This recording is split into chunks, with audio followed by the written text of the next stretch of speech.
ఒక్కసారి public comments చూద్దాం. ఇంతవరకు చూడలేదు మనం. నెక్స్ట్ ఎలక్షన్లో బీజేపీ 30 నుంచి 35 వస్తుందట, కాంగ్రెస్ 40 వస్తుందట, బీఆర్ఎస్కి 40 వస్తుందట. హంగ్ వస్తుందంటావా మొత్తానికి? ఎక్కడ సర్వేనో మీది? అసలు ఎలక్షన్లకి ఇప్పుడు ఇంకా 2.5 సంవత్సరాలు ఉంది ఎలక్షన్కి. ఎన్ని ఈక్వేషన్స్ ఉన్నాయి. రేపు పొద్దున నియోజకవర్గాలు పెరుగుతాయి, నియోజకవర్గాలు పెడితే రిజర్వేషన్లు మారుతాయి, రిజర్వేషన్లు మళ్ళీ మహిళా రిజర్వేషన్. ఇందులో అసలు ఎంత ఇప్పటి నుంచే డిసైడ్ అవుతున్నారు, ఈయన గెలుస్తాడు ఆయనకి. ఇప్పుడు ఎట్లా చెప్తారు? అసలు చెప్పడానికి అవకాశం 1% కూడా అవకాశం లేదు. గవర్నమెంట్ పనితీరు ఎట్లా ఉన్నది అని చెప్పొచ్చు, ఈ గవర్నమెంట్ మళ్ళీ వచ్చే అవకాశం ఉందా లేదా అని చెప్పొచ్చు, కానీ ఎవరు వస్తారనేది ఎట్లా చెప్పగలుగుతావు? నేను ఇంతకుముందే చెప్పిన, ఇవాళ దేశంలో 50% పైన ఓట్లతో గెలుస్తలేవు పార్టీలు, అధికారంలోకి వస్తలేవు. 30% ఓట్లుంటే అధికారంలోకి వచ్చేస్తున్నారు. సో గవర్నమెంట్లో ఉన్న వాళ్ళ ధీమా కూడా అదే, ఏదో ఒకటి చేసి కొన్ని స్కీమ్స్ ఏదో అమలు చేసి ఒక సెక్షన్ని మన దగ్గరికి తీసుకుంటే అయిపోద్ది అన్నది ప్లానింగ్. అందుకే వాళ్ళు 119 నియోజకవర్గాలను 119 నియోజకవర్గాల్లో గెలుస్తామనేది వాటి మీద ఫోకస్ పెడతలేరు, 60-70 వాటి మీద ఫోకస్ పెడుతున్నారు. ఆ నియోజకవర్గాల్లో ఉన్న సిచ్యువేషన్స్ని పొలిటికల్ స్ట్రాటజిస్ట్లను దించుతున్నారు, ఎలక్షన్ కొడుతున్నారు.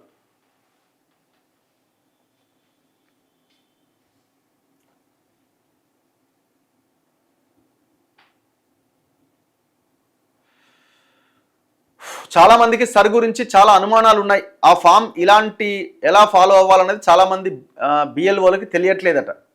చాలా ఘోరంగానే ఉన్నది అది పరిస్థితి. ఇప్పుడు ఏమంటున్నారంటే, మీరు ఒకవేళ ఎన్యూమరేషన్ ఫామ్ నింపకపోతే మీ ఓటు పోతుందట. పోతే ఏం చేయాలంటే మళ్ళీ కొత్త ఓటర్గా ఫామ్ 6 పెట్టి మళ్ళీ అప్లై చేసుకోవాలి. ఎప్పుడు 31 తర్వాత.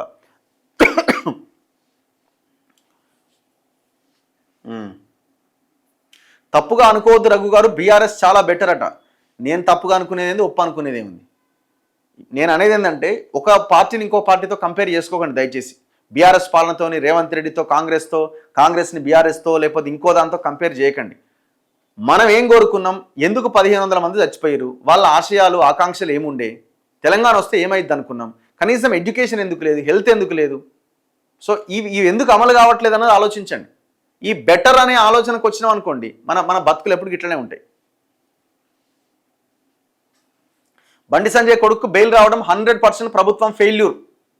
ఇప్పుడు బేసిక్గా ఏంటంటే, ఎప్పుడో ఒకసారి బెయిల్ రావాల్సిందే, కానీ 55 రోజులకే రావడం అన్నది ఒకటి అనమాట. బేసిక్ అయితే 90 రోజుల దాకా ఎవరు బయటికి రారు ఇట్లాంటి కేసుల్లో. కాకపోతే ఆయన ఉండాల్సి వస్తే ఇంకొక 10-20 రోజులు ఎక్స్ట్రా ఉండాల్సి వస్తుందేమో తప్ప, బెయిల్ అయితే ఎవరికైనా రావాల్సిందే కదా. ఇప్పుడు మనం అల్టిమేట్గా మనం ఫోకస్ చేయాల్సింది ఏంటంటే, అసలు ఈ కేసు, ట్రయల్స్, ఆ తర్వాత విచారణ, ఇదంతా ఎంతవరకు ముందుకు వెళ్తుంది, ఎంతవరకు నిష్పక్షపాతంగా జరుగుతున్న దాని మీద ఫోకస్ చేయాలి. ఇక బెయిల్ ఇవ్వాలి కాకపోతే ఇంకా 10 రోజులకైనా వస్తుంది. ఆల్మోస్ట్ 55 రోజులు ఆయన జైల్లోనే ఉన్నాడు. 55 రోజులు కాకపోతే ఇంకో 65 రోజులకు వచ్చేదేమో.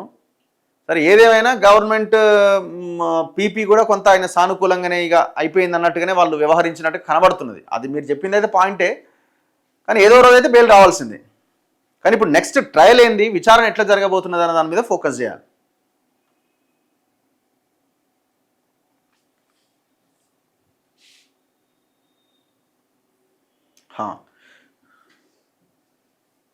సామాన్యులకు ఒక రూలు, డబ్బులు ఉన్న వాళ్ళకు ఒక రూలు. అదే సామాన్యుడు ఎవరైనా తప్పు చేస్తే బెయిల్ వస్తుందా? నేను చెప్తున్నా కదా, అదే 90 రోజుల దాకా రాదు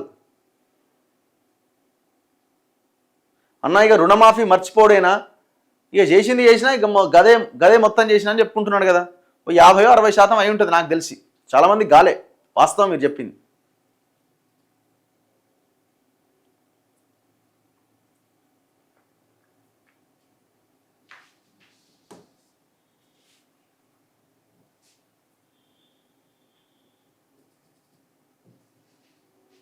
చలో,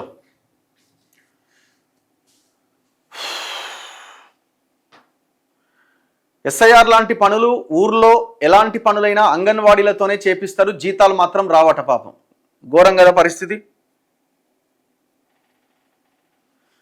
కాంగ్రెస్ బీజేపీ ఒకటే అట, జై కేటీఆర్ అట.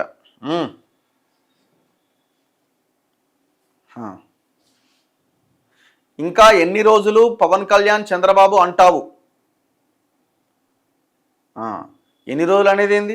వాళ్ళు ఏమైనా మాకేమైనా శత్రువులా, లేకపోతే ఇంకేమన్నా? కోడి చెరువు గురించి అడుగుతాం. ఆ 10 ఎకరాలు వచ్చారు, ఆ 10 ఎకరాల కబ్జా చేసిన భూమిని వదిలేసేదాకా అడుగుతాం. ఎందుకు అడగం? తెలంగాణ మీద యుద్ధం చేయాలి అనుకుని తెలంగాణలో ఉన్న హైదరాబాద్ని క్యాప్చర్ చేయాలి, గ్రాప్ చేయాలి అనుకుని ఇక్కడేదో రాజకీయ పెత్తనం చేయాలి అని అనుకున్నన్ని రోజులు అడుగుతాం. ఇప్పుడు చంద్రబాబుని పవన్ కళ్యాణ్ అధికారంలో ఉన్నారు కాబట్టి వాళ్ళని అడుగుతున్నాం. రేపు పొద్దున చంద్రబాబుని జగన్మోహన్ రెడ్డి వచ్చినప్పుడు జగన్మోహన్ రెడ్డి అట్టేసి జగన్మోహన్ రెడ్డి కూడా అడుగుతాం. ఏముంది అక్కడ?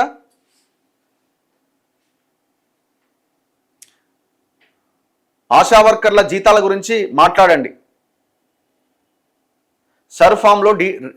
సర్ఫామ్లో రిలేటివ్ డీటెయిల్స్ నింపాలంటే పెద్ద కన్ఫ్యూజన్గా ఉందట.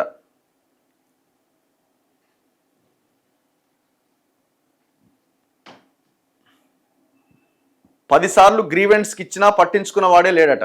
రుణమాఫీ గురించి తిరిగి అలసిపోయినాం. రుణమాఫీ చేస్తారో చేయరో చెప్పమనండి. మాది గల్ఫ్ టెక్నికల్ ఇష్యూ వల్ల 1,61,000 లోన్ ఉందట. వాళ్ళది పాపం పోలేదట, డబ్బు అది మాఫీ కాలేదట. ఇట్లా చాలామంది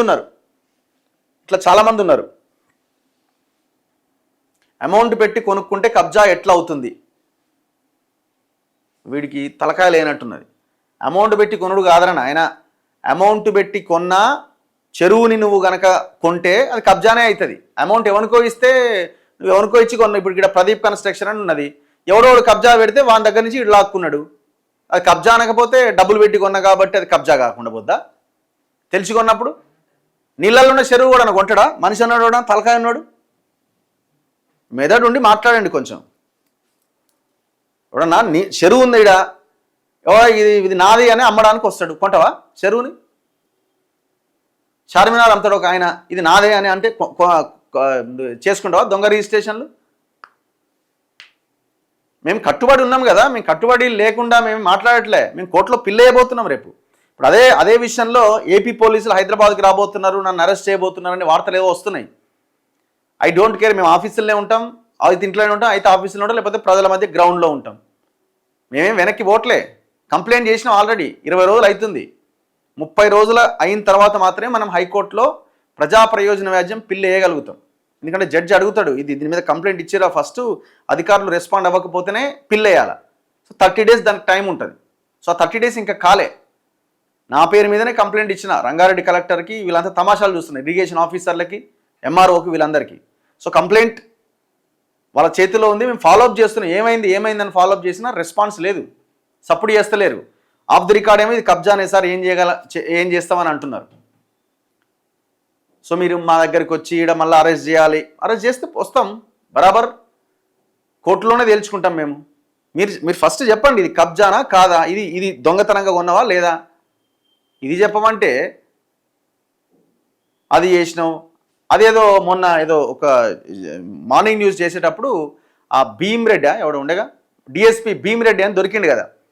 ఆ డిఎస్పీ భీమిరెడ్డికి సంబంధించిన ఆస్తుల చిట్టాలు ఆంధ్రజ్యోతి వాళ్ళు ఏం రాశారంటే, ఒక పార్టీ ఈ మధ్య కాలంలో ఓపెన్ చేసిన పార్టీ ఆఫీస్ కూడా అతనిదేనట అని, ఒక పార్టీ ఆఫీస్ రీసెంట్గా ఓపెన్ చేసిన బిల్డింగ్ కూడా భీమిరెడ్డి బినామీల పేర్లతోనే ఉందట అని ఒక వార్త వస్తే నాకు ఎవరో పెట్టింది. నేను అన్నా, నాకు ఇది ఎవరు మరి పార్టీ ఎవరు అంటే, కవితనా ఎవరు అని అంటున్నప్పుడు ఎవరో అన్నారు నాతో ఇక్కడ పక్క నుండి, జనసేనది కూడా ఈ మధ్య ఓపెన్ అయింది పార్టీ అంటే, జనసేనది కూడా అవునా అని ఒక మాట మాట్లాడితే దాని మీద వీడియోలు చేస్తున్నారు.